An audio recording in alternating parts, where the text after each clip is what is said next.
Welcome, guys. Welcome back to the Sweaters and Starlight podcast. Today, I'm joined with Theo, my pal. Hi. And we will be doing a episode about symbolism in the Star Wars sequel trilogy. And because symbolism in general is just a really, really broad topic, we're going to be focusing on the topic of hope. So, we're going to be going movie by movie, and we don't know exactly have a structure, but we're just going to think about how the aspects of the films tie in with the theme of hope and like how the motifs in the cinematography and the dialogue and characters, how they bring about a sense of hope to the audience and maybe to themselves as well, the characters in terms of their development. All right, so let's start with Force Awakens. The opening image. I think it's not like absolutely spectacular, because usually a lot of times we expect it to begin with like a battle and stuff, but I think also in its simplicity it's almost forcing us to think of something, because you open with something and it's supposed to set the tone for the rest of the movie, right? And with something that's so like relatively chill, I think that's where the symbolism comes from. It also like you said, it narrows it down to like what's gonna happen in not just this movie but in the trilogy in general. Like it sets the tone for balance, because of how like the ship, the First Order ship, like it sort of, the shadow of it blocks out the glowing orb that is Jakku, and it's like sort of darkness coming in to cover up the light. And while that could symbolize the First Order, like what we just saw in the title crawl about the First Order like taking over everything, it's like the darkness coming in to basically intercept all light. And not only that, eventually as we go about into the story, it's not just about the darkness overshadowing the light. It's also about how light has existed, because we start with the light, and the light has existed for centuries and generations, and then the darkness comes in. Coexist with it. Yeah, exactly. So I think that just gave us all as an audience the idea that this was what was going to be achieved by the end of the trilogy. Like this balance and the sense of like, oh, things aren't going to be the same as they used to be, because now we have a sort of an element of both the light and the darkness. Yeah. And if we want to talk about it in terms of Reylo, a lot of people have been saying that the tip of the ship looks like Kylo's lightsaber, and then we have Jakku in the background, which is like really cool. Yeah, so they're like saying, oh my god, it's like, I feel like now that we know what happens in TROS, it's like, it comes, I think it also shows how they're like one soul and like their awakening of each other. Their little dyad. And because they're introduced together and not separately. We don't see like the ship and then the planet, we see it overlapping with each other, and it's like one, it's not, there is no sense of difference. And also on that note, it's also that like both of them are complete to an extent. It's not like one part of it or another part of it, it's the whole of it. So I think it's no, it's okay. I was gonna talk about how JJ treats Ben as two separate people, but we'll save that for another time. Oh yeah, we'll do that in the next episode. I was gonna say something about like how Rey like as Jakku and Kylo as the ship, and like he's in orbit of her. I don't know. So maybe that could be something. Also, for the Reylos. It's their dynamic as well, right? Because Rey is generally more sturdy, and Ben is the one who's a little bit erratic sometimes. But with her, he is grounded. Like it looks like it's still, and then so it is that dynamic that they are completing each other, I guess.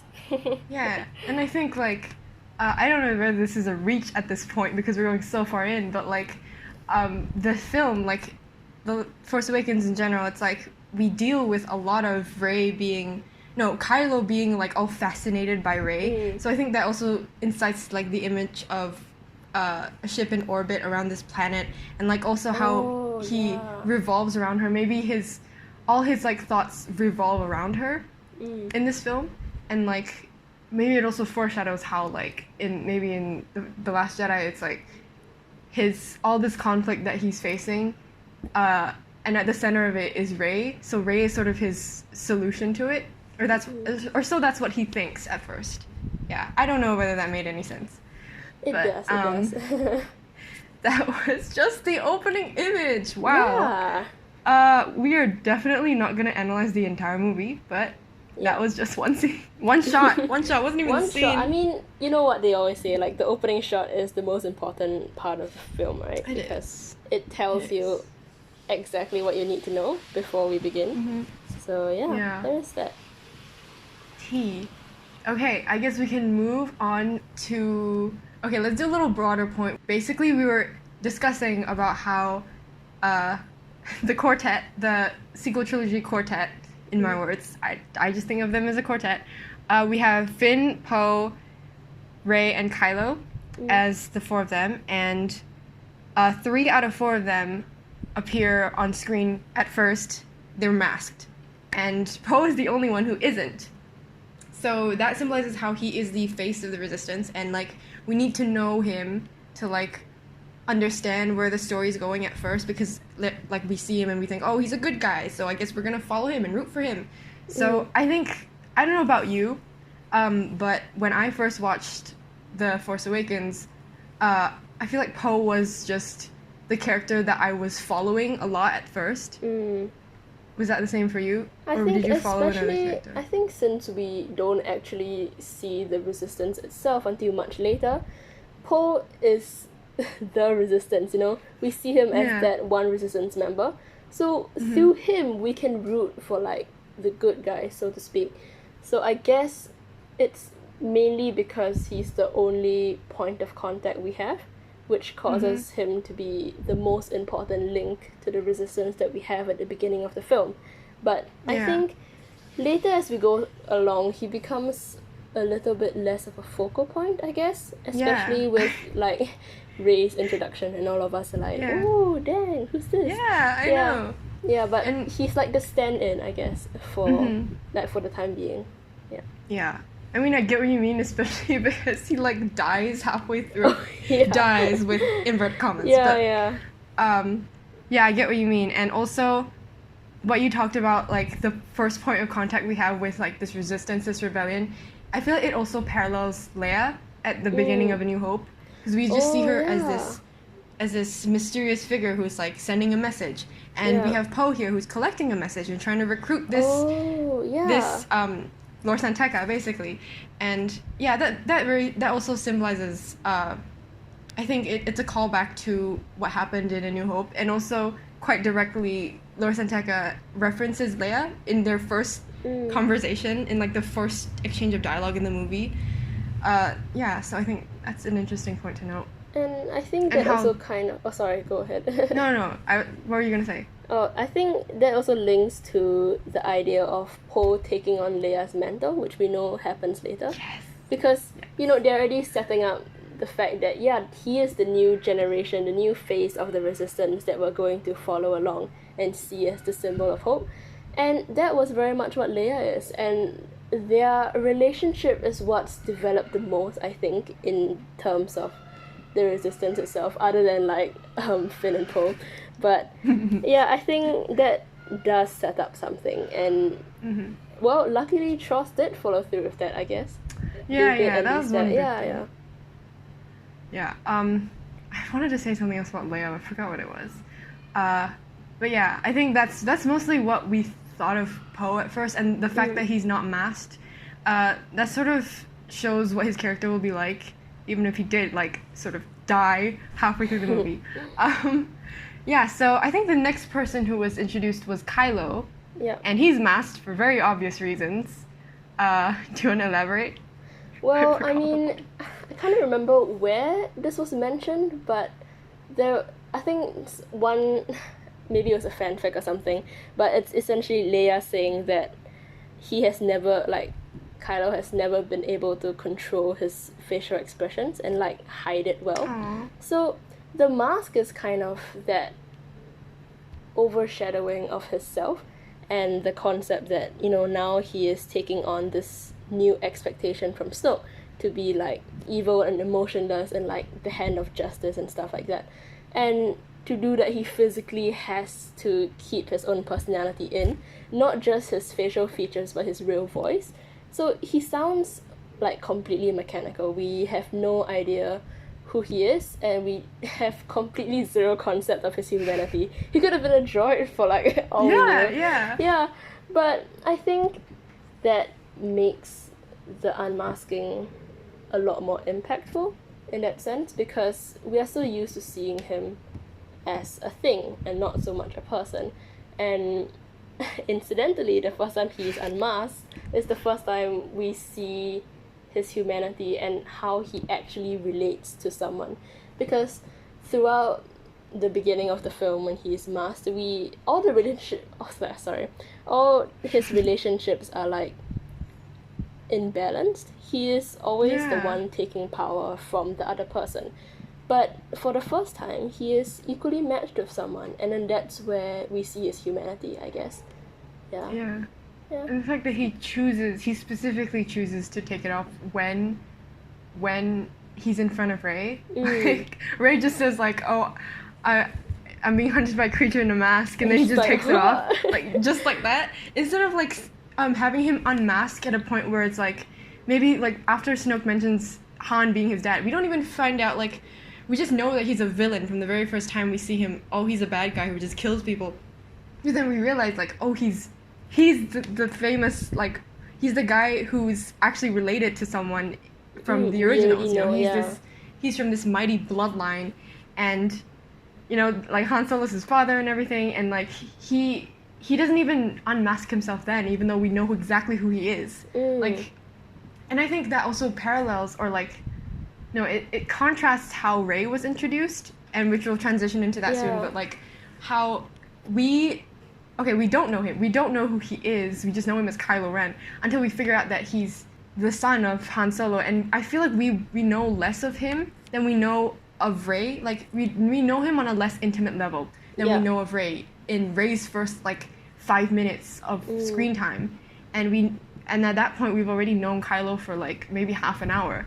And yet, we know and root for Rey a little more than we do for Kylo, at least until, like, he literally unmasks for her, and that's when we see him through Rey's eyes, and we're like, oh, maybe this is not gonna go the way we think, you know?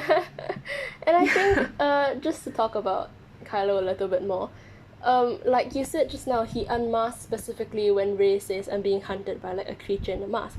And I think it's almost as if he's like, no, I don't want to be seen that way, you know, I don't want to be seen as that creature in the mask, so I'm going to prove it by taking it off. And that also foreshadows that conflict, even without any words, because it's like, he is supposed to be this creature in the mask. That's why they dress him up like that and put him in that thing. But he does not want that. Like, and given a choice, he's like, no, like, it's almost defensive, you know, to an extent. He's like, no, I'm not. I'll prove it, you know. So that already shows how perhaps this facade is somewhat of a reluctant one that he's not fully into, I guess. Yeah. And it's like, as an audience, when we see him first unmasked, I feel like a part of us just knows that it's going to be hard to have him put it back on permanently. Like, once we see what's underneath, we're like, okay, we can't unsee that anymore. You know, we can't unsee Adam Driver's face. Like, he's too beautiful. Why would he wear that mask? And also, that's the thing. Why he's literally he has, like, the form of a Disney prince. Like, he's like all lean and everything, and he's a beautiful face, beautiful shampooed hair, poofy hair, and like, we expect him to be this like deformed creature like Snoke was. And that's why he's wearing the mask. But he uncovers himself, and he's like f***ing perfect, you know? So it's like, I feel like that also subverts expectations a lot, because Vader was that creature in a mask, quite literally. And like, I know he needed the mask to breathe and everything, but like I mean, if you compare that to Kylo, it's like he's just hiding something that's beyond what you can see on his face. You know, he's hiding something that's can't be really hidden by a mask. It's like way deeper than that. Yeah. And I think, that also shows how it's ineffective in the end. like in the long run, like it doesn't work because you can't really mask emotions. No matter how many times you break a mask and you put it back over your face, it just doesn't work. JJ. JJ. Okay, well, we'll talk about that in the next episode. Yeah, well, like, that's a problem for another day. Yeah. Okay, let's move on to Ray. Be Ray. Okay. Yeah. So, yeah, we went on this whole tangent from Ray. About how basically Ray was introduced mask generally. Yeah. Yeah, you want to talk about that? Yeah, I can't remember how it cuts to her face, like the specific shot. No, it doesn't cut to her face. It's just like holding on, and then we see her stripping off the layers, right? I think there's no hard cut. No. Yeah, yeah. No, like when we see her masked face, like for the very first time. She's opening a panel. Yeah. I'm not sure whether it cut from Kylo, but it cut from somewhere. I can't remember. Huh. Yeah, I can't remember. Yeah, but basically, the shot that we first see her like enter, right? It's like we see her pulling. This is like impromptu. I just suddenly thought of it, but the shot starts out like black, and then she just pulls it to the side, and we just see her face, and it's like I feel like very very subtly that's like a nod towards the fact that she's a symbol of light. Like she will be a symbol of light throughout the trilogy. And then, yeah, basically the mask, even though we don't know who she is, we know that she's someone we're supposed to root for. Like, we see her, like, going around taking all these, like, doing her scavenger stuff, and then she goes outside into the light, and then she finally unmasks. And it's like, even though she unmasked, we have no idea who she is. Like, she's just a new face.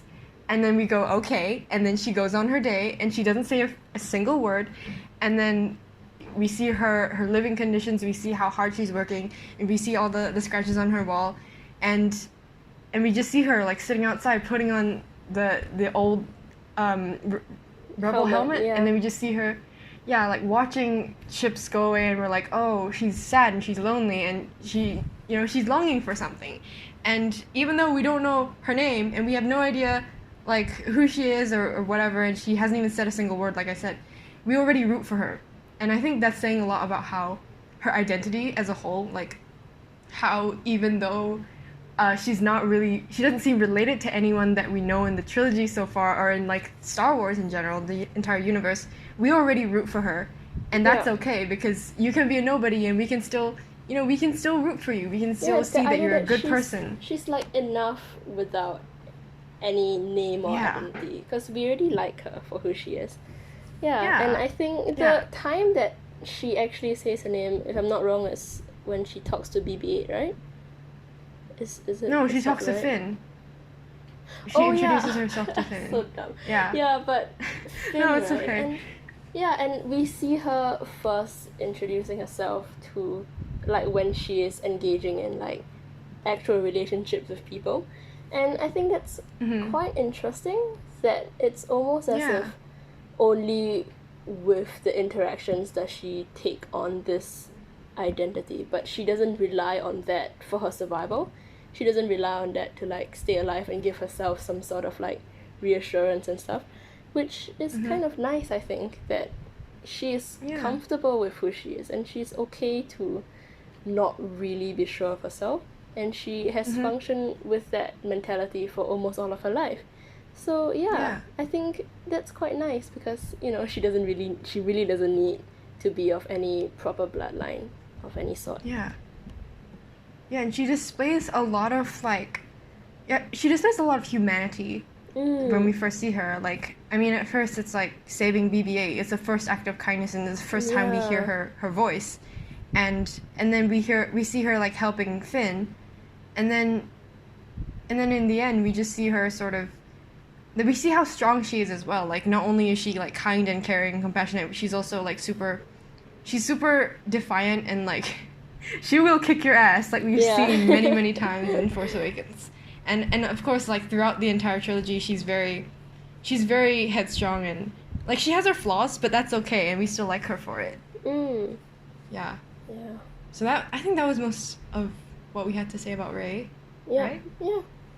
Okay, now we move on to Finn. Is Finn, He starts off as a stormtrooper, and we see him with with a mask, a helmet, just like everyone else. So he literally looks like everyone else. We can't differentiate him at all. And then we see him. The first thing he does, the first thing that we see him do, even without him taking off his helmet, is literally an act of kindness or like an act of concern for his friend.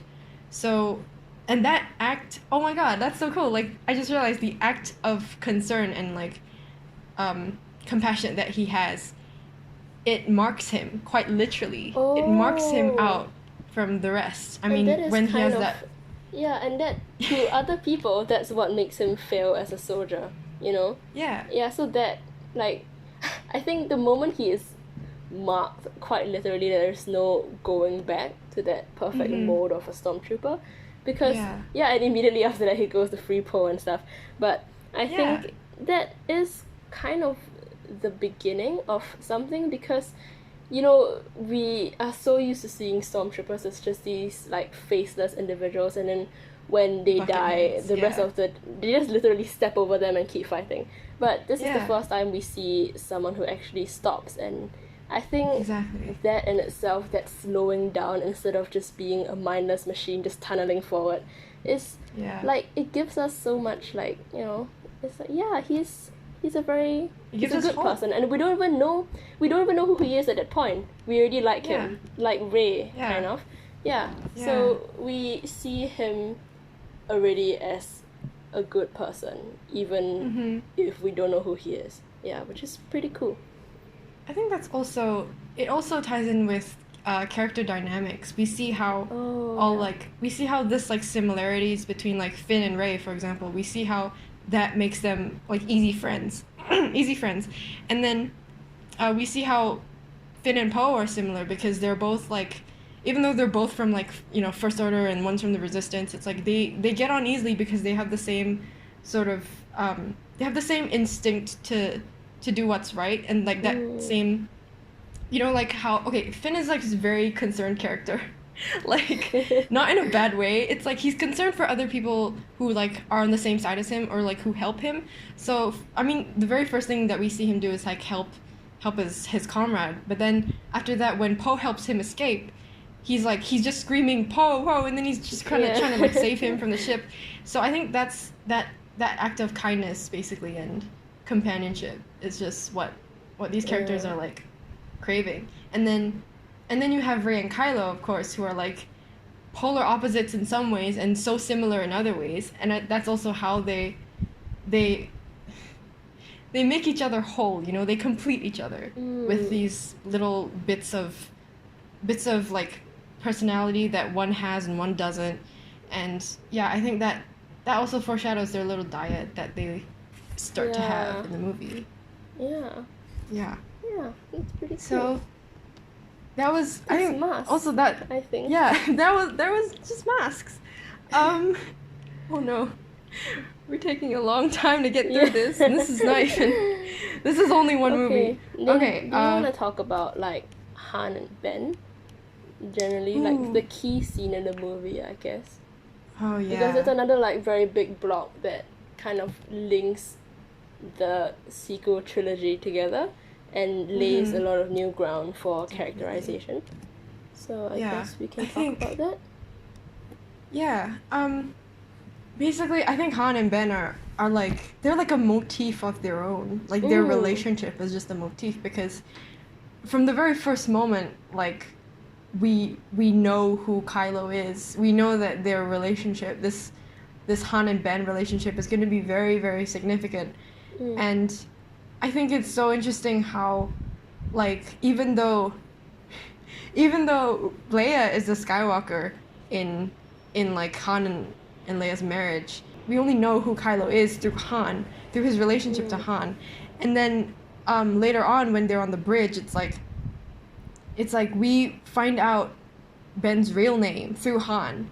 So that really highlights the significance between, you know, this father-son relationship. And basically I was talking about how it directly links with the sun, how Starkiller is like taking in the sun to like power their weapon, and that scene happens when the sun is being drained, the last of the sun is being drained. So like when they talk on that bridge, it's very famous imagery where their faces are like in light, they're bathed in light, and then when Kylo decides to like turn back to the to darkness basically, and I think in the novel he was influenced by Snoke, like Snoke was talking in his head while it was happening, right?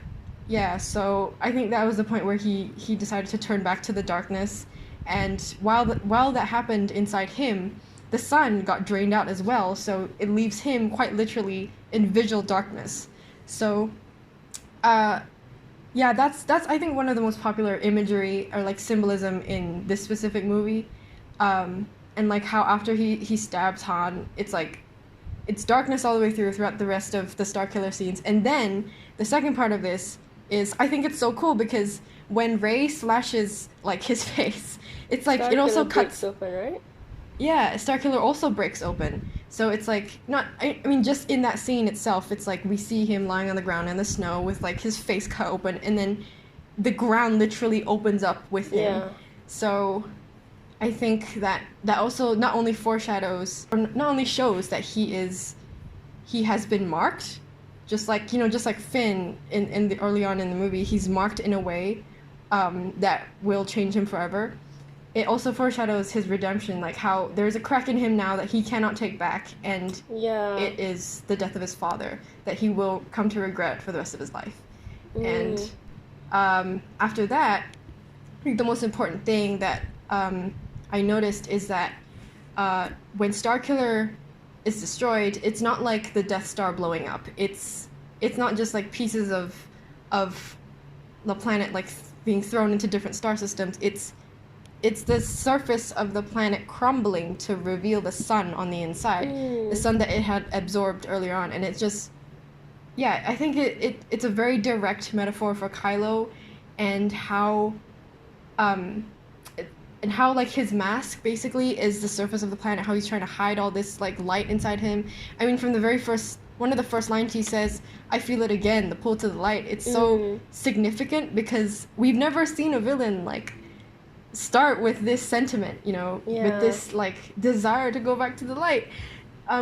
We just see them already bathed in this darkness, but now we see this character who's like conflicted, and we have hope. We have hope for him. Yeah. And I think, okay, not all of us, obviously, because I started out hating him, but like, I mean, eventually when you go back and you watch it again and again, you realize that this is a symbol of hope. Like this image of Kylo being, or Ben being the sun, like the sun, both literally like the sun and the sun of of Leia and Han. It's like, it's a very direct symbol of hope. And also, I just want to talk about Ben's name because I don't know where else to put this in, but I think now's an appropriate time. Leia named Ben after Ben Kenobi, which was her only hope. So he is her. Okay, eventually he becomes a source of like hope to his to the galaxy, actually, to Rey specifically. Now that we know what happens in Shoss. And I think when you brought up this interesting fact that like the slicing open of his face was like the mark that was also similar to Finn's, and that's quite interesting because it's when he realizes that Rey has some sort of power over him in that sense, and that is kind of what happens, and it's what's followed through because Rey is the one who is pulling him back towards the light. And there's no coming back from that once that knowledge is established, that she does have some sort of hold over him that will be followed through. And I think that's nice that, he is shown, like, we get the idea that there is hope for him still through Rey. And Rey is the one who triggers that hope, and she continues to trigger that hope all the way until the point she succeeds. Yeah, like what you said about Rey having this power over him, it really made me think about the image of the saber, like the Anakin saber, and how it seems to have a life of its own, because in like the two different movies, two different movies, whatever. Let's just say there are two for now, two different movies, okay? Okay, and the first time we see it, like, in the snow, it's, like, buried in the snow, and it's, like, Kylo's trying to reach out to it, but it goes to Rey instead. I've always thought of it as a sort of, like, as a sort of way that it gauges the balance of the force between the two of them. So at that point in time, I feel like Kylo is unbalanced, is the more unbalanced one between the two of them. And then Rey, why since Rey she's is able discovered to take it.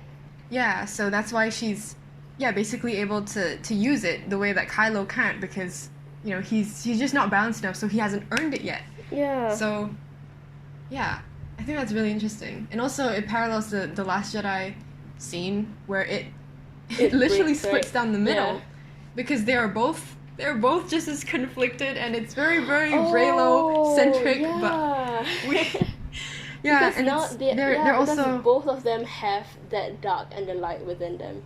Like the conflict is equal now. Both of them have the equal hold over each other, and that's why it breaks. Yeah, exactly. Because, it's more balanced now. They've learned to understand each other and basically see each other's light and darkness. And we'll talk more about this Reylo stuff later. But in general, that's the image of the saber that I think is also an interesting motif that Ryan carried through from The Force Awakens. Yeah. Okay, let us move on to what about Leia and Han? Anything about Leia and Han? I think their relationship in itself is kind of a symbol of hope, because we do see them, even in the short time that they were shown together, like in the beginning there is that coldness between them, and how in the end they reconcile over the hope that Han can bring Ben home. And hope is like the sun, so so it's like how both of them are still two very different individuals, but they find a common ground because of the shared hope that their son will return to the light one day, which is interesting. I had a point about how his presence as Kylo Ren literally brought them back together. And it's so sadly ironic, because even as a kid, Ben could not get his parents to literally stay together, because Han went off for I think they were races or something, ship races, or I don't know. He was off doing his own smuggling thing, and then Leia was off doing her own senator stuff. And Ben was just in the middle, not knowing what to do, until Leia literally sent him away. But until that point, it's he as their son, he just felt like being their son wasn't enough to bring them together. And now that he's Kylo Ren, it's sad that the fact that he's already turned away from them, that is what brings them together.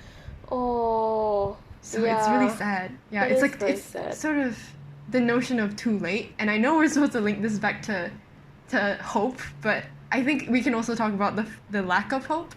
So this is an example of how hope can be so easily lost, especially within this parent-child relationship. But also, it's kind of the falling away into the darkness that is what brings the idea of hope about. Because if he remains in the light, he's just he's just there, But I think it is with his fall that comes the desire to bring him back. And I think that is sadly, that's kind of what they needed to bring them back together, that shared purpose. Because before that, like you said, Han was off doing his things, and Leia was off doing her thing, and they both had very different goals and ideals. But now, because Ben is Kylo, they both have the shared vision of what can be, and then that's what prompts them to work together again. And it is also what breaks them apart, kind of, because Han just dies. But yeah, true. I also think that Han died with hope. He died. People were saying that his death was actually a sacrifice, and I don't know how I feel about that theory, that he knew he was gonna die. But I don't mind it, because it does make sense. He knew he had to die to bring his son back to the light, and I think that's a really sweet notion. After all the hardship that Ben has literally been put through as a kid, how Han wasn't usually there for him. Maybe Han thought that, he owed him this, to bring him back to the light, and Leia asked him earlier, bring our son home. Yeah. So maybe he was just that willing to do whatever it takes. And I think Han's death also incites another hope in Leia, because we see later in The Last Jedi like how she has that connection with her son. It might not be a Force bond, but it's still a connection through the Force nonetheless. And you can just see in her face and in her, in her just general, her aura, that she does have hope for her son. Yeah. That was the Solo family. Yeah. There was the Solo family, and I think that is essentially the bulk of what The Force Awakens was about. Introducing this new family dynamic and what the impact has on the characters around it. Because after all, like, it still technically is the Skywalker saga, at this point. It is. So it is. I think this one is the linking between the old era and the new, and then like the next movie kind of builds on the new, but this is I think this is kind of like the tying up of loose ends, I guess. And like I think the other themes of the movie, not just hope, like found family is another found family is a very prominent theme in this specific film. Like we see Rey, run into Finn, and then they go to the Resistance, and they find this and then there's like Finn and Rey, and all these dynamics, and then there's like we don't see that much of Poe and Leia, but it sets up for the next movie, and then obviously we have the Solo family, and we have this idea of estranged family, which is like Luke, and then we have Ben, of course, from his parents, and Rey, Rey and her estranged parents, wherever and whoever the hell they are at this point. So, I think that's another theme. I think you can also see the different directing styles. It's not specifically a bad thing, but like the different directing styles between Ryan and JJ. Personally, for me, I felt that The Force Awakens left. It's contrary to your belief that it ties up loose ends, but for me, it did for some aspects, but also on others, it's like there were things that we needed to know, but it wasn't in the movie. It's a bit like what happened in Tross, but less less severe, because all this backstory about Ben, I feel like we needed to know that for us to like really understand who his character was. So, but those are like the little bits of information that were sprinkled throughout other pieces of media, like the books, the comics, and like basically other stories that weren't The Force Awakens. Yeah, but I think that's also why you didn't like him in the first movie, right? Because there wasn't anything like enough for us to really know about him. Essentially, we didn't know enough about him to really care about him yet, I guess. But it did set up the need for redemption and why redemption was possible. So that's hopeful, I think. That's what they were establishing, the hope that he can be better than what he is currently. I feel like in terms of like hope, right, like you said, I feel like the hope only comes in the next movie. Like it just like skyrockets in the next movie. But in this movie, the hope that we had for Ben was embodied in Han. Specifically Han. I think that's why a lot of people were mad and like didn't like Kylo at first, because he literally like stabbed that hope in the chest. So we kind of lost that until like we found out a little more about him in like other pieces of information. So I think that's basically linking back to what I was saying about the different directing styles. Do you mind if we move on to The Last Jedi? Oh yeah, sure. I think we're pretty much done here. Yeah, we are done with The Force Awakens. Yay. Yeah. Okay, so basically in The Last Jedi, Ryan, I feel like by the time I like came out of the movie, I felt like I knew everything I needed to know. I don't know about you, but that was personally my opinion, like when I came out of the film. Like I know we were really mad at first because of Reylo, like that was our that was our priority, because we went for the damn premiere together, and we were like we had such high expectations, but like I mean eventually I feel like personally for me I came to like it. I think it's the kind of show that it gets better the more times you see it, because like I think partially why The Last Jedi came under so much fire was because it dared to introduce a lot of new things and new aspects of the characters, and I think that was also a little bit jarring for both of us at first, right? Yeah, but yeah, I think as you continue to see it, it slowly starts to make a bit more sense. And you see, it actually really ties into a lot of things that were set up in the first movie. And that's why I think it became quite a key centerpiece in the trilogy. Yeah. Yeah. I felt like... Okay, talking about the ending of The Force Awakens in transition to The Last Jedi, The Force Awakens as a whole, in terms of hope, I felt like it ended on a quite a hopeful note, but also it also felt a little bit, I wouldn't say desperate, there's another word for it, I can't remember what, but like it's a very critical sort of note, like we need you, Luke, please come back, Luke, you know. that sort of ending, that I mean that was literally the end shot, like we just see Rey like holding out her hand and giving him the saber, and we don't know what's going to happen, and that's a very interesting place to end. And then we go into The Last Jedi, and it's completely not what we expect. And I think that, like you said, it was very jarring for a lot of us. And a lot of people were saying, like, how it didn't seem like a Star Wars movie, but I feel like it was, to me, eventually, as I kept watching it, it's like, it was the most Star Wars movie I've ever seen, personally. And, like, I mean, I personally grew up with, my parents, like, forced me to watch, like, the original trilogy, and I really liked it.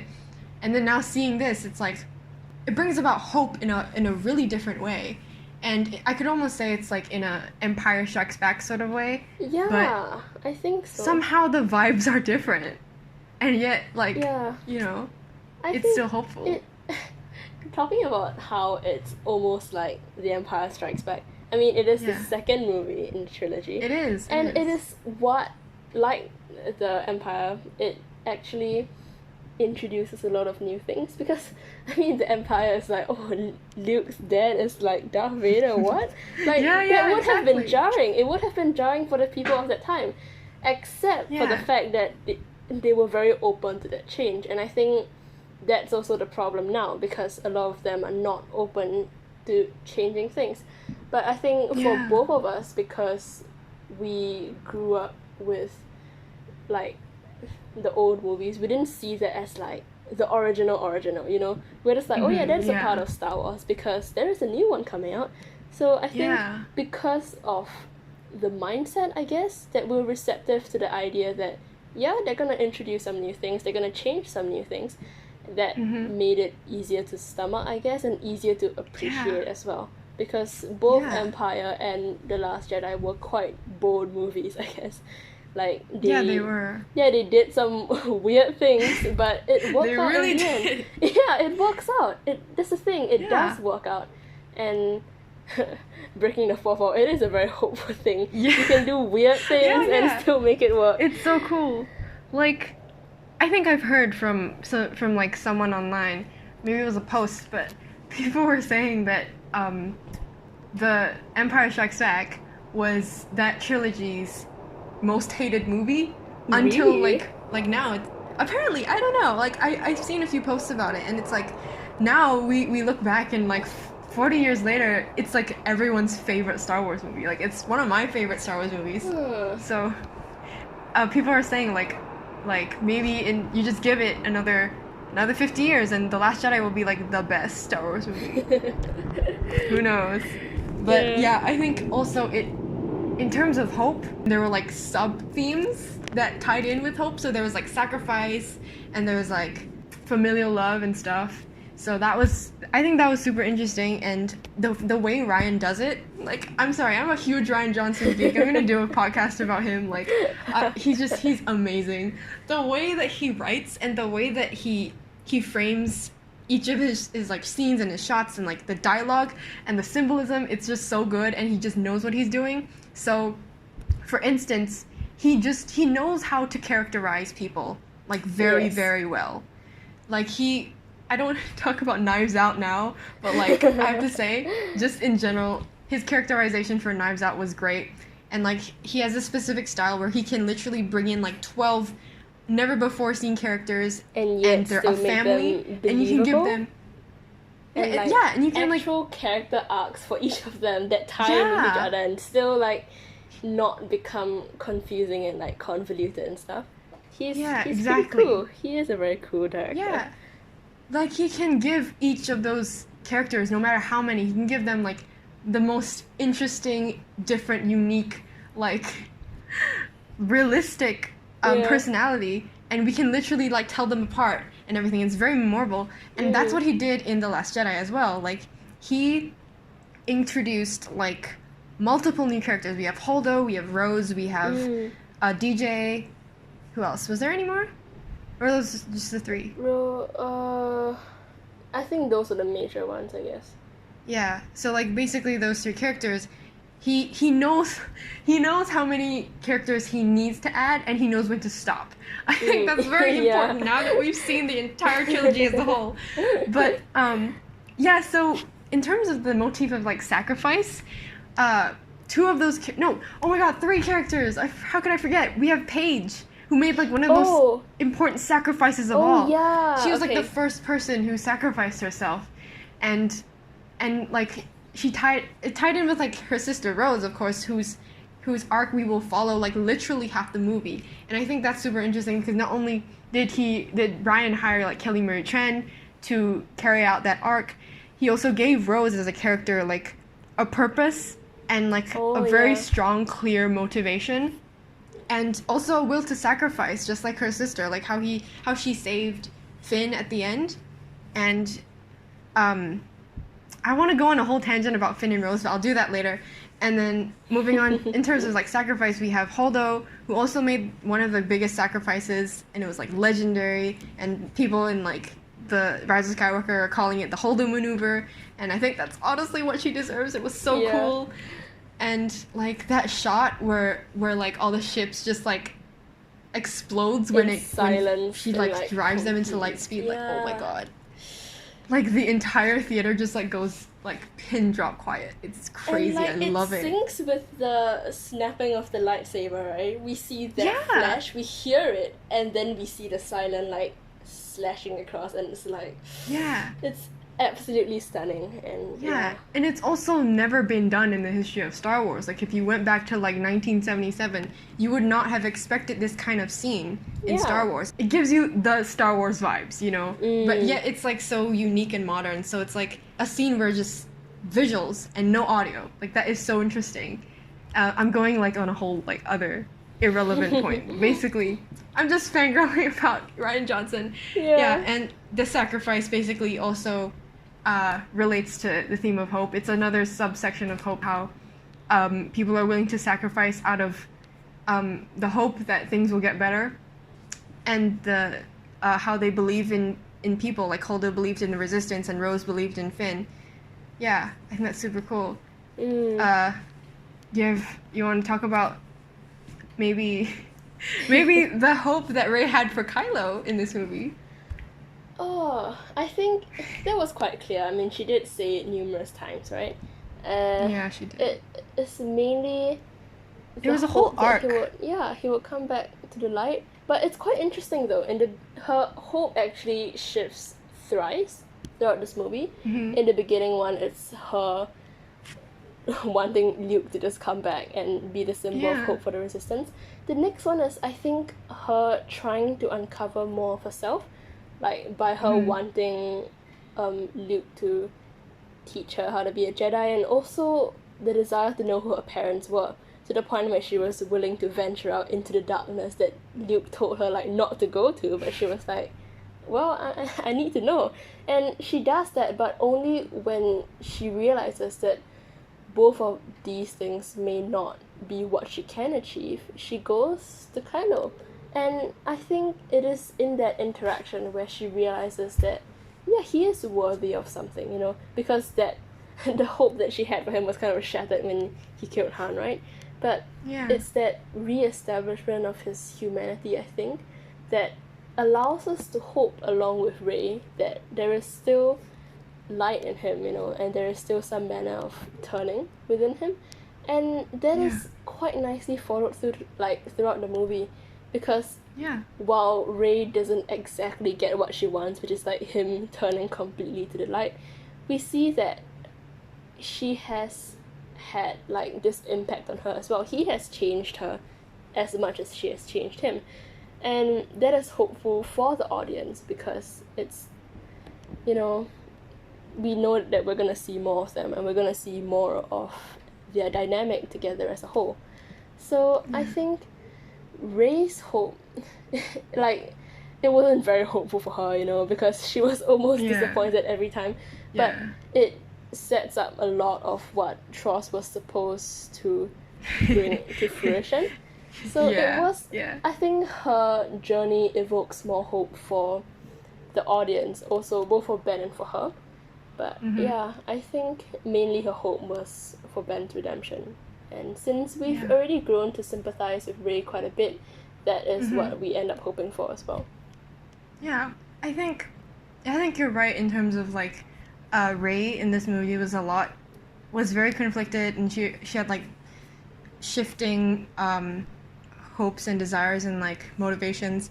And it's so interesting because I feel like in the previous movie it was Kylo trying to figure himself out, and now we see more of Rey trying to figure herself out. Yeah. And it's so interesting because now that draws a connection between them. Like, they're both trying to figure themselves out. And, like, oh, what do you do now when you have two people going through the same thing? You put them in a room together.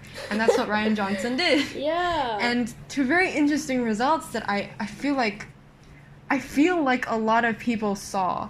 Like, in terms of, like, the audience and the people who sympathized with them, obviously, like, because I was a Reylo, like, after Force Awakens, but, I mean, it was very easy for me to see, like, what they were going through and, like, sympathize with that. So, for instance, Rey's hope for Kylo, I feel like it's shown through each Force Bond moment. Like, the first one, we just see the development of their relationship through these Force Bond moments. So, for example, the first one, she keeps saying, like, oh, Kylo Ren is strong with the dark side of the Force, so we need to defeat him. Kylo Ren is going to destroy the Resistance and everything. And she keeps telling Luke that. And then we see her in the first Force Bond scene, and she literally, like, shoots him. And that shows, like, how she starts off at first, like, how she has no hope for him left. And she literally says all out, there's no hope left in Kylo Ren. Yeah. While his helmet is there, like, the shot of his helmet is there, like, smoking on the ground. Like, that's such a strong image. It really hit me every time I watched it. So that was, like, I mean, that's her at first. And then the second Force Bond scene was Kylo trying to figure out what was going on with them, which is so interesting, because in the book, he's literally, like, he's like a student, he's described as a student expecting to work with his partner to figure out a problem. And it's so cool, and it's such an innocent, like, notion, like, for him to just be, like, wondering, oh, what's this little Force Bond thing that we have? Yeah. And I think eventually, I mean, Rey is still, like, snarling and, like, oh, murder snake, and everything. But, like, in the next one already, she's, like, she doesn't even care. She's, like, I don't want to do this now. It's like, you just see her development, like, how hard she's trying to, like, fight off this, like, desire to, like, you know, talk to him, and you can just clearly see, even though she's, like, fighting it, she's also very mesmerized. And then, like, after that, she goes into, like, the cave, and it just shows her what she needs to know, like, what she may not be able to accept, but what she needs to know, and that's, like, she is who she is, and that's all she needs to be, and that's enough. And I think that also reflects her hope, her initial hope for, you know, a relation to someone that she actually knows, maybe like Han or Luke. That's why, like, I feel like Kylo was exactly, like, calling her out, and not just calling her out, but calling out people in the audience who believed in the fact that you need to be connected to someone famous to, like, do great things. Let the past die. So, yeah. And, like, the part where he literally says, like, oh, you're looking for your family in Han Solo and now in Skywalker. And then she goes into the cave and she sees just herself. And then she goes back to Kylo, which is so interesting because after all of that, he was right in the end. And that's why she goes to him with this different sort of hope that maybe if we're facing the same thing, we can, there's that hope to, like, reconnect, like, physically, face to face. And I think that's why in the end she like literally ditches Luke and, like, goes to find Kylo. one interesting thing I just realized when you were saying that is that the catalyst for both Rey and Kylo is kind of like the death of the parental figure in that sense, because Kylo begins his actual journey as like a character and his development after he kills Han, because that's when he realizes that he cannot keep up that facade of darkness permanently, and it's only when Rey is kind of like shattered by the notion that the parents she has been waiting for aren't really significant and haven't really, been are not really like established and stuff, and that is what drives them closer to each other, that realization that they don't really have anyone else to depend on except each other. And then the Reylo happens, because the Reylo, right? it isolates them a lot when you cut off the previous generation to an extent, because now all they can do is move forward. So. I also, about that, I heard in another podcast that I was listening to recently that their relationship at first, it's like, okay, not even at first, it's just as it goes along, it's not just a simple romantic relationship. It's like an emotional relationship that they go through together. And it's like, I think Friends of the Force podcast mentioned that their relationship isn't as simple as like the regular Han and Leia relationship that you see in the movies. It's not just like Anakin and Padme. It's like an emotional kiss me, It's like it has a more of like an emotional, sentimental side rather than like physical attraction, which obviously comes in later. It, like, I'm not gonna deny it's there, but like it comes with the package of emotion. And that literally emotional baggage. So that's, I think, another very interesting thing that Star Wars has literally never done before, and that Rian was very brave in doing. Also in terms of their conflict. This is something I just remembered. I should have mentioned this earlier because it's only specific to Kylo. Basically, his first shot in the movie, I think you also mentioned his unmasking, because the first thing that Rian does to Kylo is make him unmask. Like, the second he walks in to that throne room, he unmasks. The first shot of him is literally his masked face behind bars. Yes. Behind the bars of like the elevator door, and then it opens, and it's like, it feels like shedding a layer. It feels like sort of liberation of some sort, and then he walks out, and then he kneels before Snoke, and then Snoke asks him to unmask, and that's the peeling off of another layer. So I think that summarizes his entire arc throughout the movie. He's doing nothing but revealing himself. Yeah, it's the stripping away of the things that have been heaped upon him, I think. Exactly.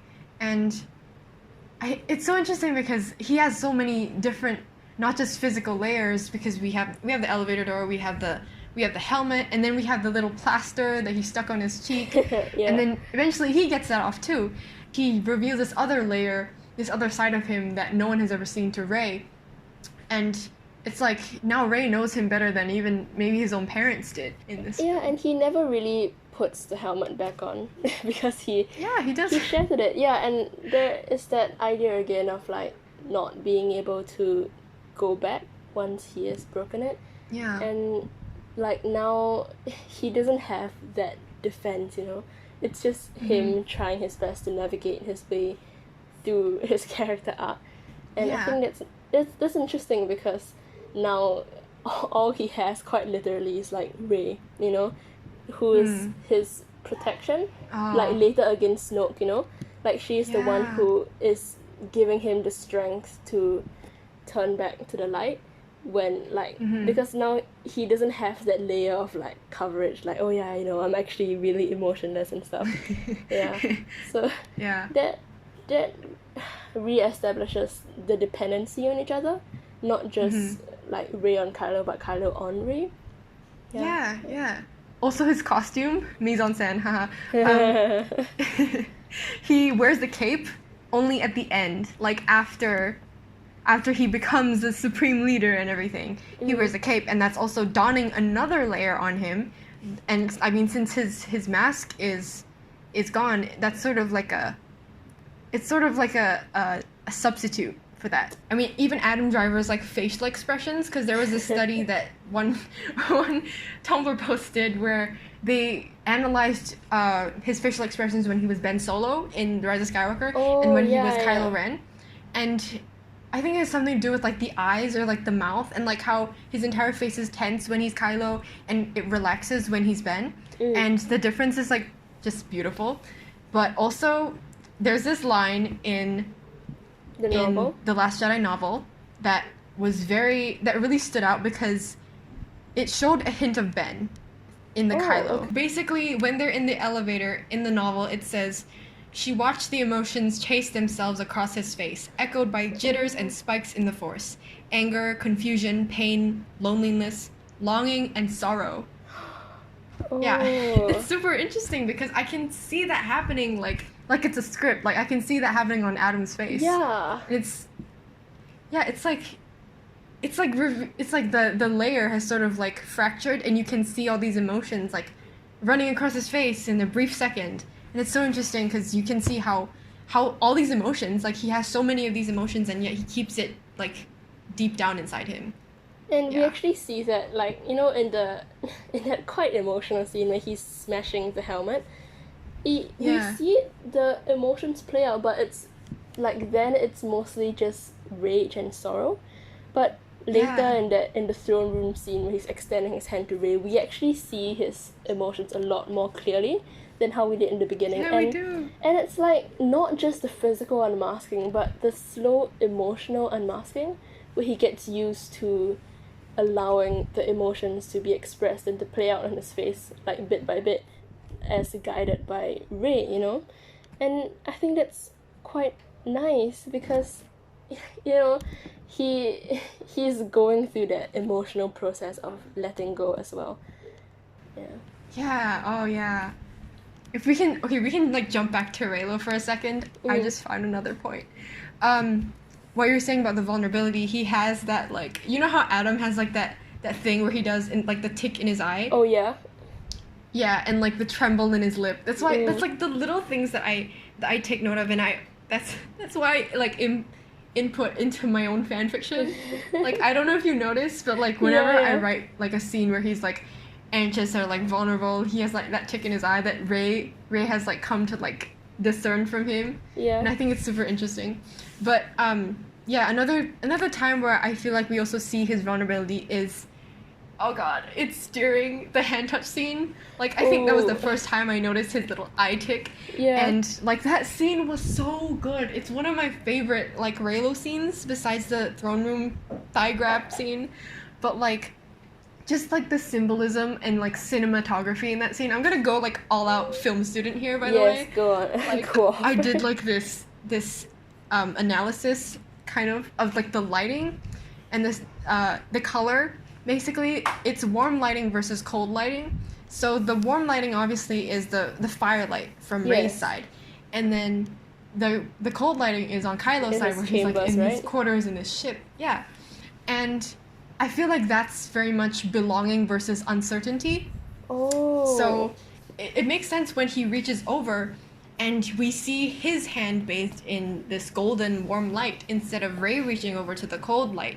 Yeah. So it's like him finding his belonging out of this uncertainty. He finally knows that he's meant to belong with her. And Rey, on the other hand, she knows that this is what Maz has been talking about in The Force Awakens. The belonging you seek is not behind you, it's ahead. That's why she's reaching towards Kylo. And I think this also plays out throughout the rest of the movie, especially it comes in at a callback at the end when Luke is confronting Ben back in the hand touch scene. Luke once again is part of that dynamic where he literally interrupts them. He interrupts Ben's sense of belonging with Rey because he doesn't understand because of his own uncertainty. That's why when the hut is destroyed, Ben obviously vanishes, and then Rey and Luke are left in cold dark light, because the fire and everything goes out. So that's the whole lighting thing has completely changed because of Luke's uncertainty and his lack of understanding towards their relationship. Like how could this happen? It's he just doesn't get it. And then it comes back again with Luke and Ben right before Luke dies. Because, you know, when we see him after he projected himself on Crate, he's like getting up, he's like sitting on the rock on Acto, and he's like bathed in that same golden firelight that Ben and Rey were in the hut. And that signifies his that same belonging. Right? Yeah, and the understanding that coming to terms of like both the light and the dark in this balance. And in purpose, obviously, like Rey said, peace and purpose. So I think that's also what Ben found in Rey, peace and purpose, and honestly what they found in each other. So yeah, that's another analysis thing that I found that I was thinking of. And that is quite hopeful in itself, right? Because that's how the movie ends off, on that note of peace and purpose. And then towards the end, I don't know, I'm not very sure about this, but you know, we also see that little boy holding the like with the broom, and he is lit from the back, from the inside of the barn, and it's also very warm. And although the light on his face is like cold, but there is that warmth behind him, you know, which is also that hopefulness, because even in like the strangest of places across the galaxy, people are inspired to become better because of you know, this sort of, I don't know how to say it, but yeah, it's, I think that idea of hope and the warmth that can penetrate to everybody, and that's very nice, I think. And Ryan keeps that consistently throughout the film. So once it's established, it's always elaborated upon. Yeah, exactly. And like, also about the kid, it's like, it's not only a symbol of hope and like of longing to like be a part of something bigger than yourself, it's also the fact that you can be nobody and you can be part of something. Like how Rose gave the boy like her ring, right? So you can be part of the resistance even if you're nobody. You can be a Jedi if you're nobody, and that's what the last shot literally was. And you know, it's like what Ryan said in an interview once. He said that his favorite character was Luke. And when the interviewer asked him why, he was like, oh, it's because Luke is all of us. Luke symbolizes sort of us like looking into the future and like seeing what's beyond this like childhood and what's beyond, you know, what's beyond what we see on the horizon, basically, and that longing to be a part of it. And yeah, so I think that's what he ended off the movie with. And it's such a meaningful note. I also wanted to bring us back to Rose as a character, because I think there's a lot of beats where she tells Finn, okay, I'm gonna say this like in general, a lot of people didn't like the Canto Bite scene. I mean the Canto Bite sequence and just the whole sequence, and they said it was useless. And and I also agree that it was completely irrelevant, but it did have its benefits and its purposes because it's characterization. Finn, it's like Finn as a character, it helps the both of them like come to terms with their own, just trying to find their own individuality, because let's say for Finn, right? Finn is, I mean, it's the most obvious one, like, because Finn is so attached to Rey, and she's like, oh my god, when is she gonna get back? I'm gonna like desert the resistance for her. And Rose calls him out on it, and he's like, no, what the hell are you doing? Like, this is like heavy pining. She calls it heavy pining in the book, and it's like, it's a wake-up call, basically. Canto Bite was a wake-up call for Finn, and Rose helped him find that independence, that he doesn't have to be like stuck to Rey to find out who he is, like you know, you can just be your own man and like make your own sacrifices, and that's why he makes his sacrifice, like that's what like at the end makes it make sense, you know, his sudden like desire to self-sacrifice, because it's that realization that, you know, he has the power to change something without having to depend on Rey, and it's that sense of individualism, I guess. Like, I think a lot of us were, I mean, I'm going a little bit off tangent, but we were complaining about how in Tross he was essentially just going Rey all the time. He's like, he's just depending on her again, and that's how he was in the beginning. It's character regression. It's character regression, but I think in like The Last Jedi, it's really just him being himself and realizing the power within himself to do something for the resistance as he is. And that's quite beautiful, I think. Yeah.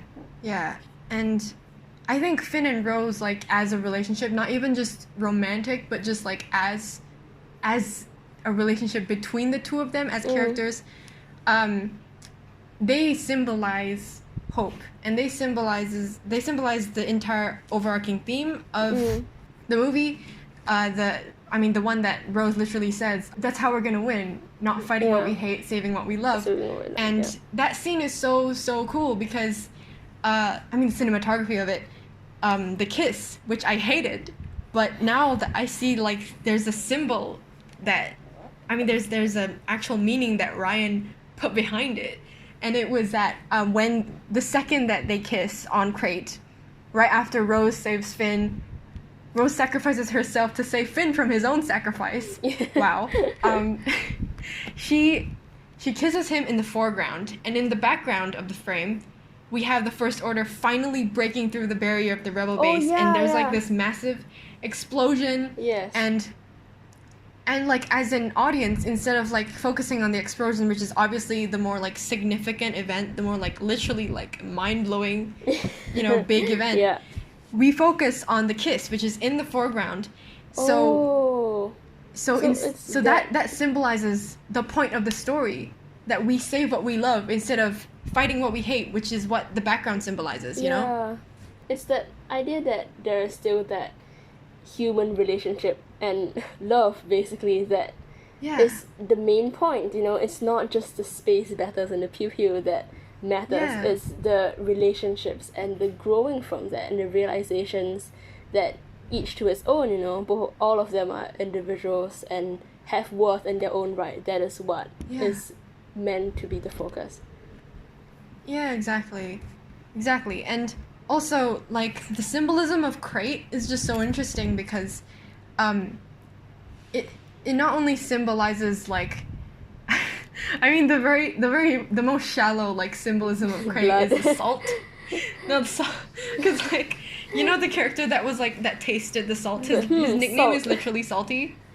Like, I looked it up for the next chapter of my fanfic, and his name is Salty Sharp.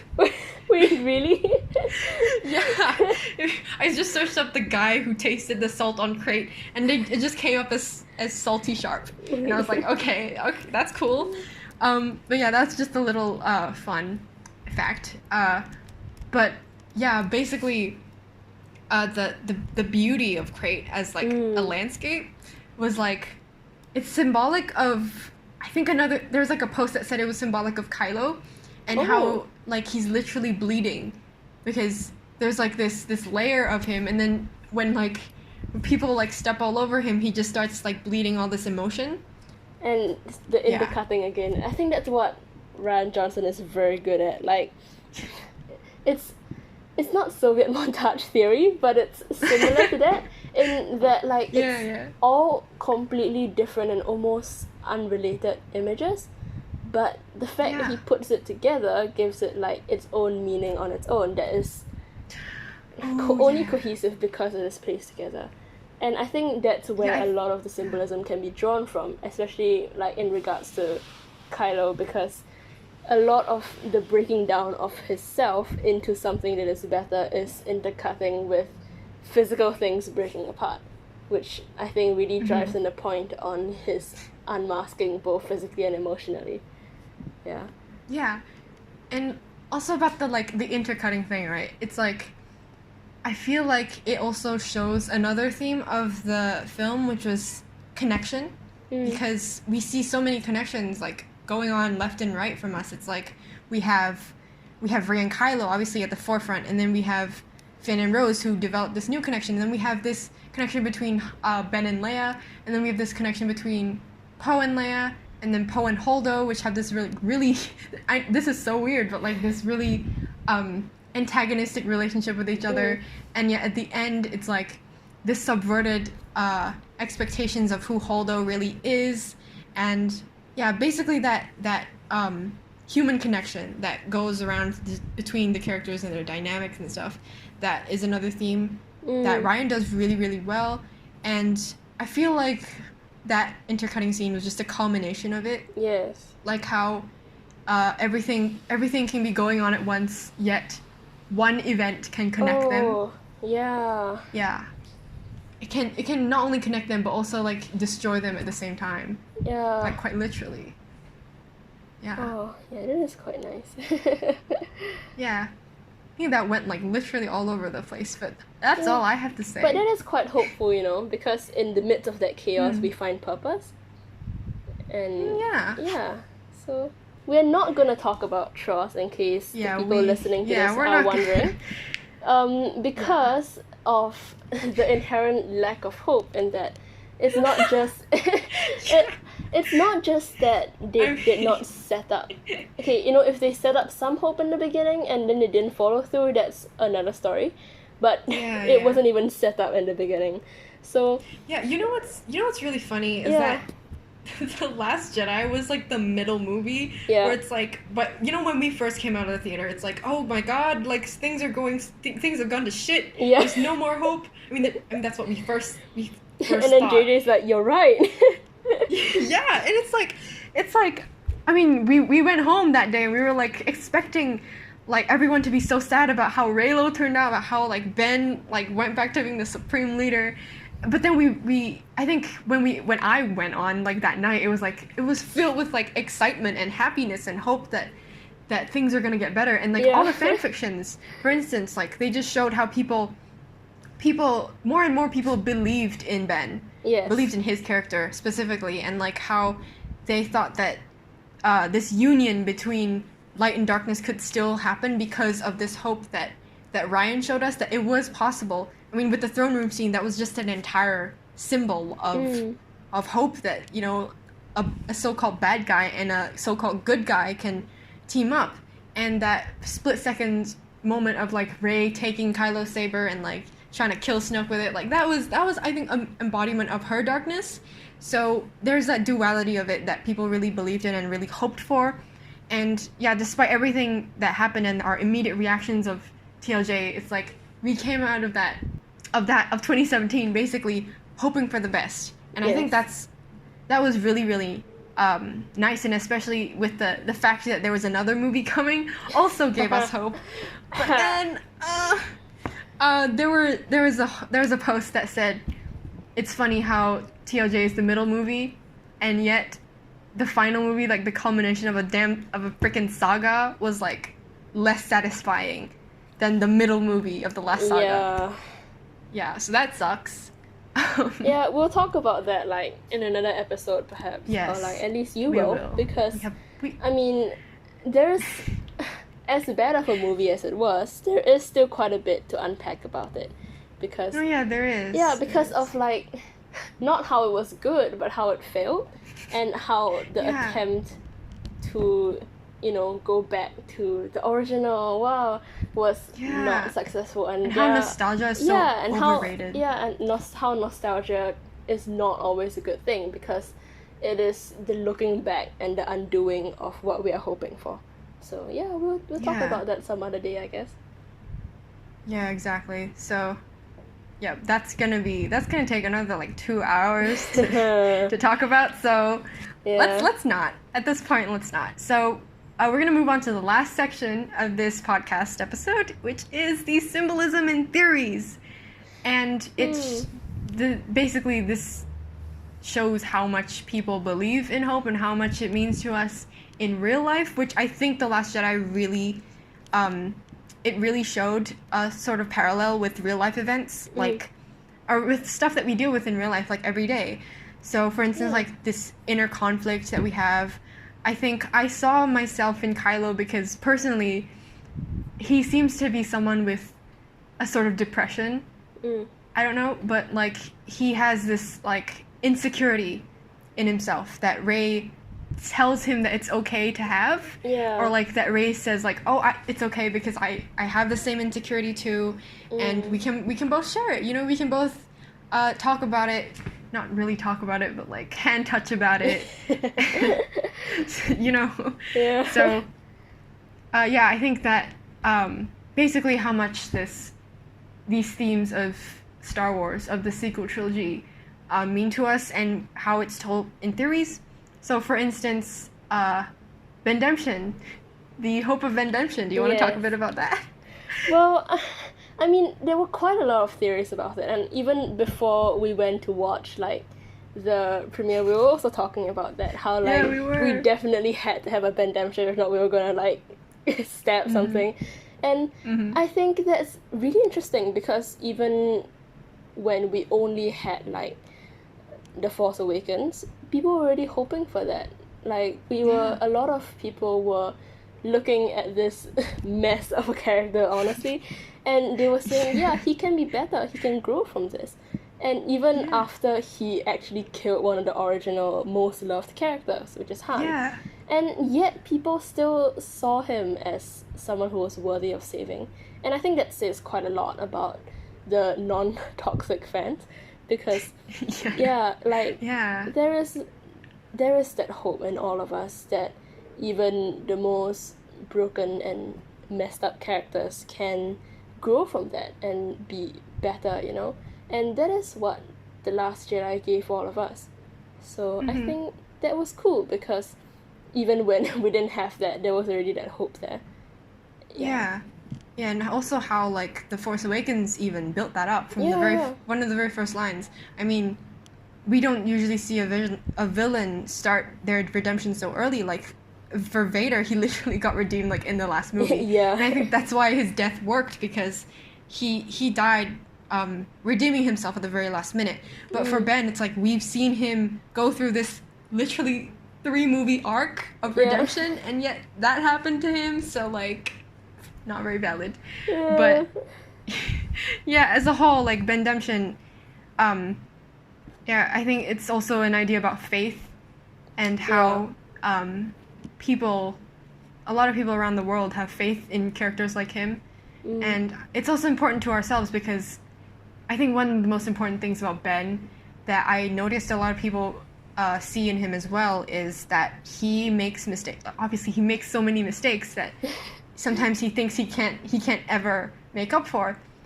But despite that, he still seems to want to try. Like, he still regrets it, and he goes on this journey to redeem himself towards the end of this saga.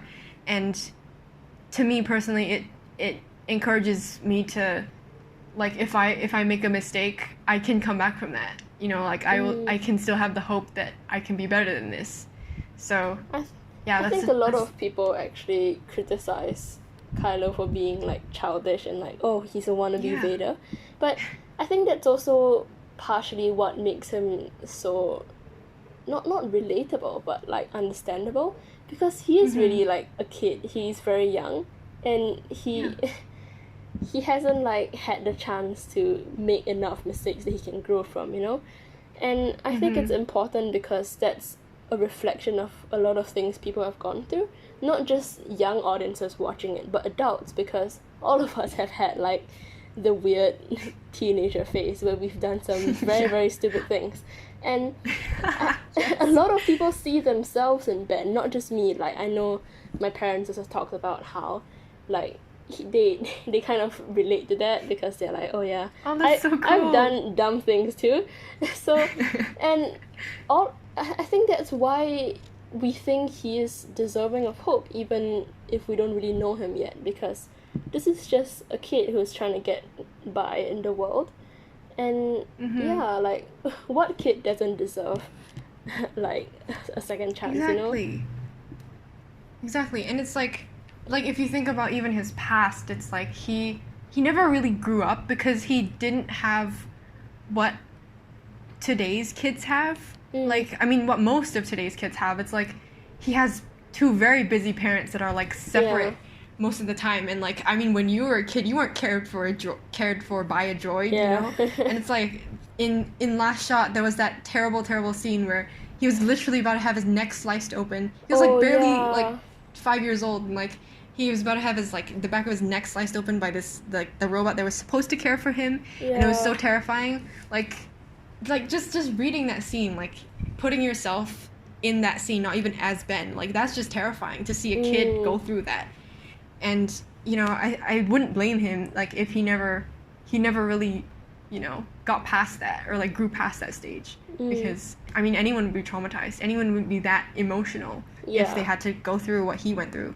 Yeah, so that's, I think Ben's entire story was just a tragedy. And I just wish it was better. Like, not written better, but just, I mean, no, yeah. The ending, I wish the ending was written better. Yeah. That's all I have to say. I'm still crying.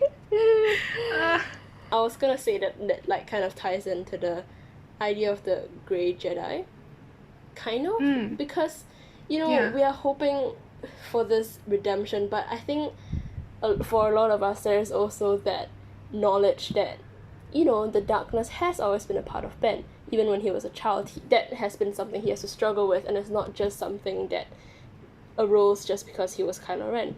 So I think the idea of the Grey Jedi was something that really came out because it is the reconciliation of both the dark and the light, and it is still coexisting in a very beautiful way that allows them to harness the Force and still live, you know, and be accepted within their own institution. And I think that was the hope, you know, that there would be a place where Kylo would truly belong.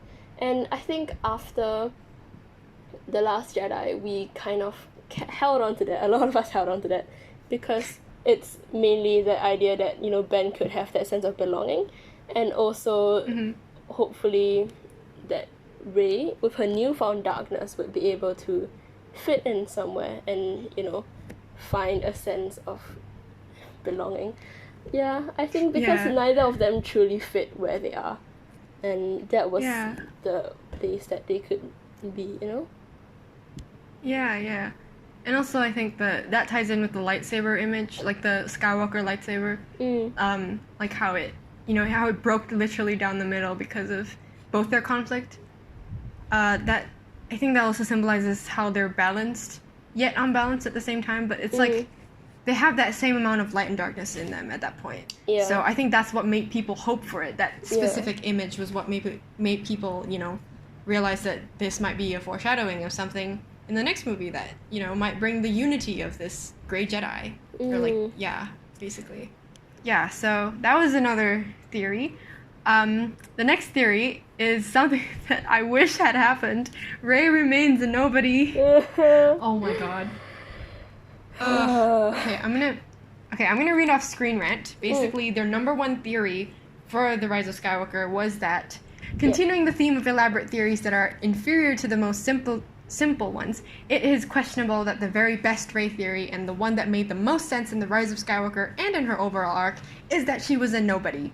Rey's entire arc sees her trying to find herself, her place in the galaxy, to find out questions about her parents so she can feel important or deserving. She did not need to be a Palpatine or a Skywalker, a Solo, or Kenobi. Rey being Rey was amazing enough. It held a powerful message and made much more sense than being the daughter of what the novel has confirmed to be a clone of Palpatine. So basically, the fact that people were just hoping for that, like hoping for her to be a nobody, that just showed that, you know, they really related with that. They really related that the fact that she didn't have to come from somewhere super famous and super, like, legendary. Like, I mean, in real life, I think that's what people do. They insert themselves into characters and relate it to real life. So, for instance, it's like not like I'm gonna go to school, like I'm gonna go to my new school and people are gonna be like, who are you? Who's your last name? Like, I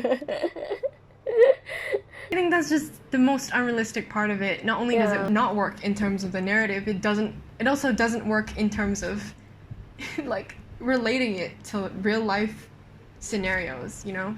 Yeah. Yeah. Honestly, Trials could have been so great. It could have been so great.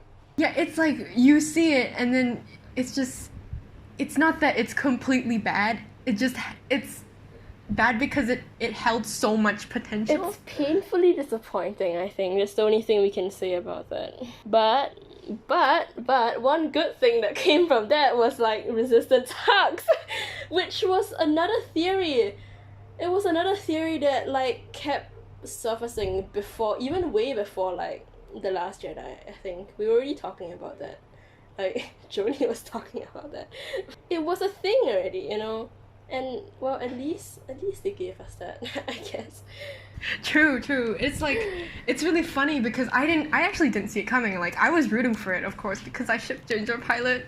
Ginger Pilot shippers, if you're out there, hit me up. I want to talk about them. They're so cute. I mean, that also started with The Last Jedi, so thank you, Ryan, for giving us that little bantery scene.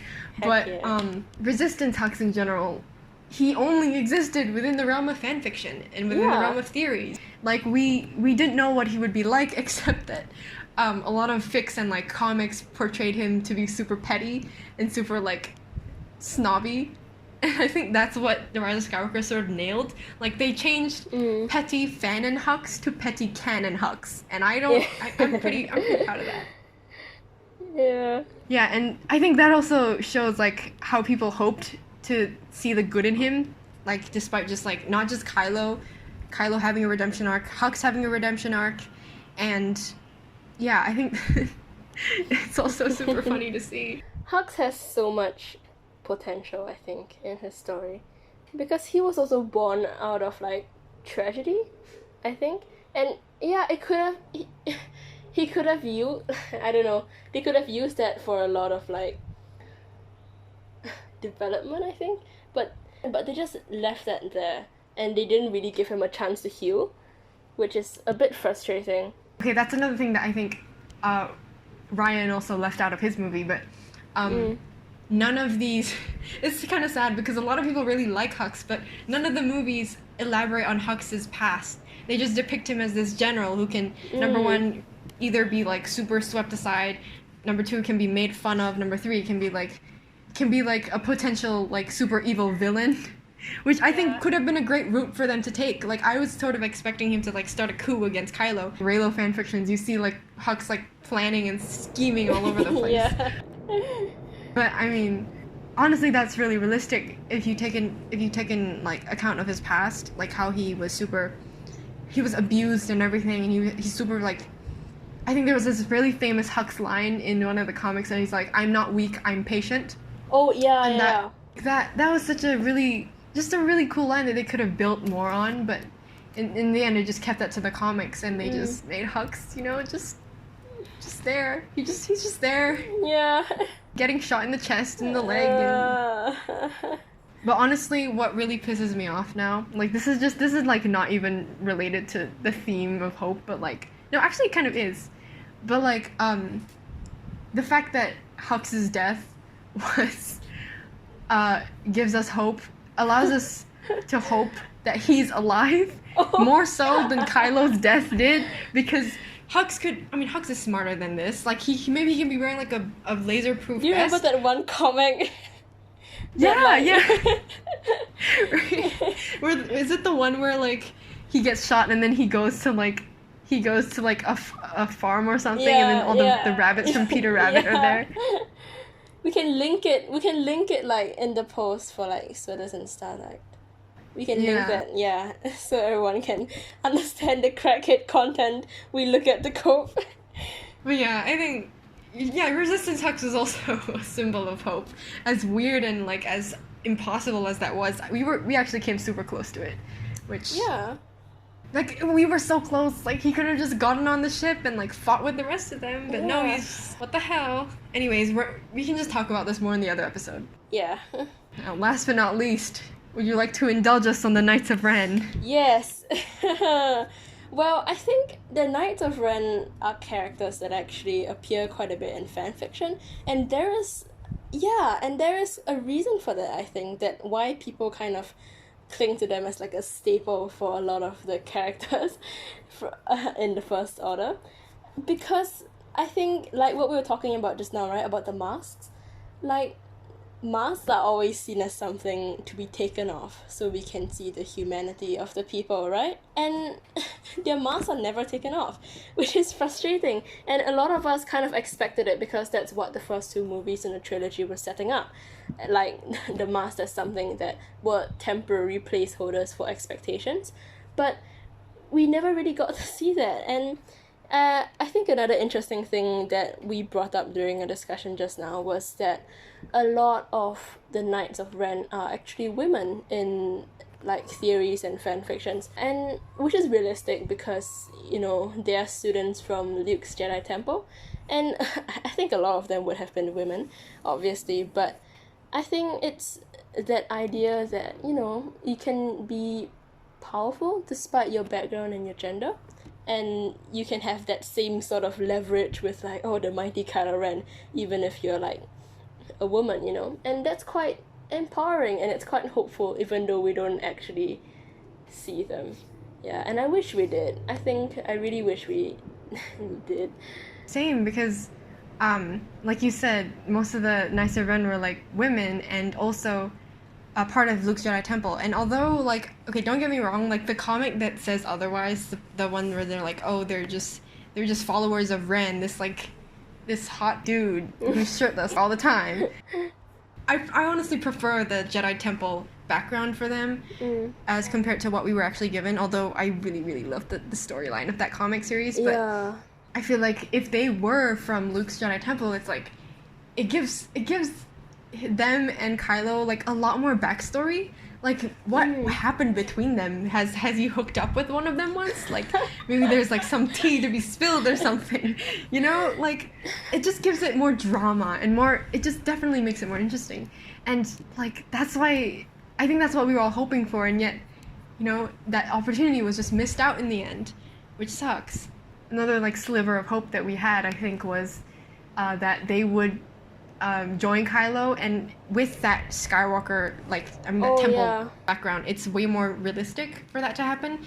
It's like, just imagine the regular like Tross scene where he's about to fight them, and he like you said, he talks to them, and then some of them turn on the other. Yeah. They're like, oh, you have to go save your girl, you know, we're gonna be here to like hold them off, so go. Yeah. So cool, and I love that.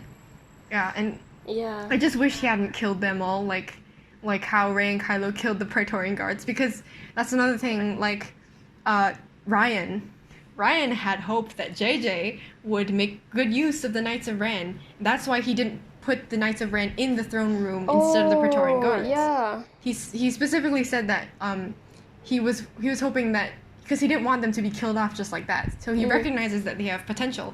So he instead used the Praetorian Guards and left the Knights of Ren for JJ, since JJ was the one who like first introduced them to the world with that like Rey flashback. And then in the end, you know, look what happened. Quite unrealistic actually, because these people have been with like Ben for a very long time. Like, the majority of his adult life have been spent with them, and the formative years as he is discovering his power and coming into himself, like, it has been spent with them. And the fact that he would just cut them down like that when he's supposedly supposed to have like regained his humanity and sense of self, and he's just like, oh yeah, okay, haha, you're dying now, and that's unrealistic for his character, and it's quite incongruent with the moment itself of like the triumph of, you know, actually finding himself and finding the light, and the fact that he would just let them die without at least saying something to them or recognizing the fact that he knew them once, you know? Yeah, it just seemed like a really cheap move. I know we're going into like Tross criticism now, but like, honestly though, if you just look at it like that, it's very, just insufficient, you know? I think, honestly, yeah, that sums up the Knights of Ren, I think. Yeah. I think we can also talk about how generally all these theories tie together with the common theme of hope. Not just because we are hoping for something, but because we believe that there is always hope for characters, even if they are completely undeveloped like the Knights of Ren, or they have been so fully fleshed out like Ben Solo. And there is always the desire for more, because we know that they can be better, not just in their characterization, but their personalities as people. And that is quite hopeful. And it's a nice message to end on because, yeah, if there's hope for them, there's hope for us. If we can believe in them, we can believe in ourselves. True, that's the tea. Oh, and I think that's also what Star Wars has been trying to like carry out throughout so many generations. Like even like every single trilogy so far has at the very least tried to end off with a hopeful note. Like in the original trilogy, you have Luke looking to the side and just seeing his father and all the ghosts, and it's all nice and everything. And then we have the prequel trilogy, which ended off really with a scene that we're very familiar with like not Han. Luke and Leia being like separated and brought to where they were first seen in The New Hope, basically. I mean, Luke on Tatooine and everything, and then Leia to Alderaan. So that was also very hopeful because we know what's gonna happen. So we know like, oh, in the end we have hope for them because this is what happened next.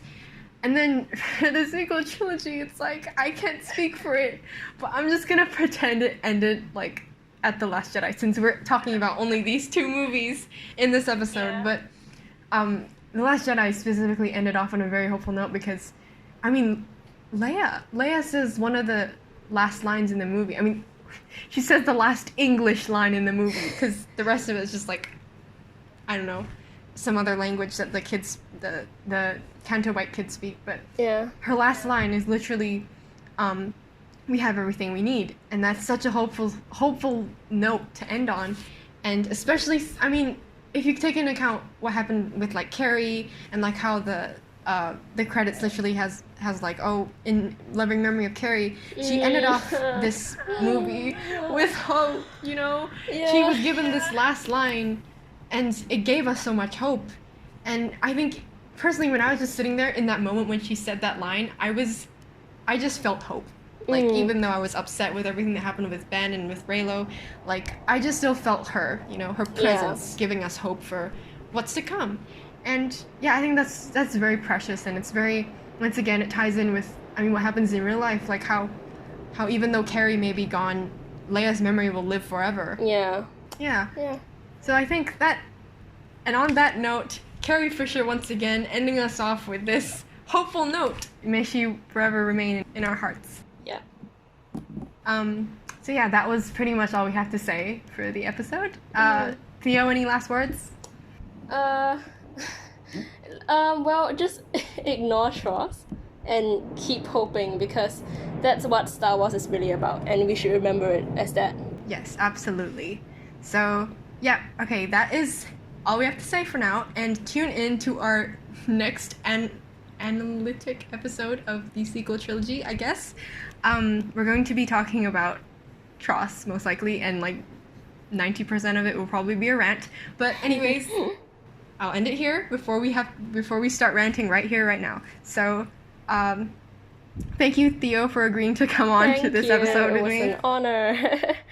Here's to more crazy Star Wars episodes where we talk about Rey and Kylo and angst. Yeah, okay.